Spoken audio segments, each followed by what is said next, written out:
Hey gardeners, so this morning I came out and I noticed that my mulch has a bunch of slime mold on it.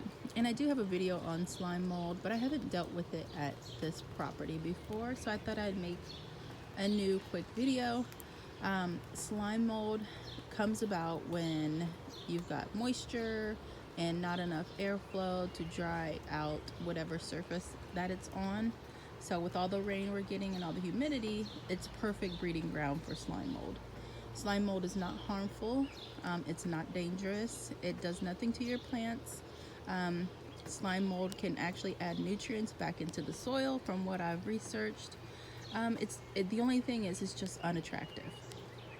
So you can either scrape it off of the soil, scrape up the mulch that it's on, or you know, dig up the grass patch that it's on, but it will likely come back. And as unattractive as it is, it's not harmful to your plants, it's not harmful to the soil, to the mulch, or anything like that. So I'm just gonna leave it.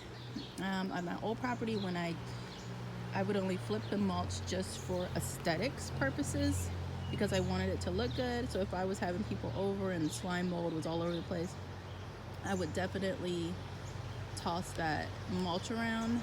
You can, scrape off that top layer. However, with mold has spores, so that slime mold will be back.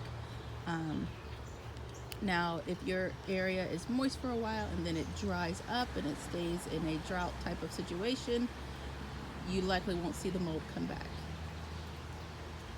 until it's moist again. So that is just a little slime mold. I hope you guys aren't dealing with this, but if you are, just know that it's okay. It's not harmful. It won't hurt you or your plants, and it's actually good for the soil, and it'll be okay.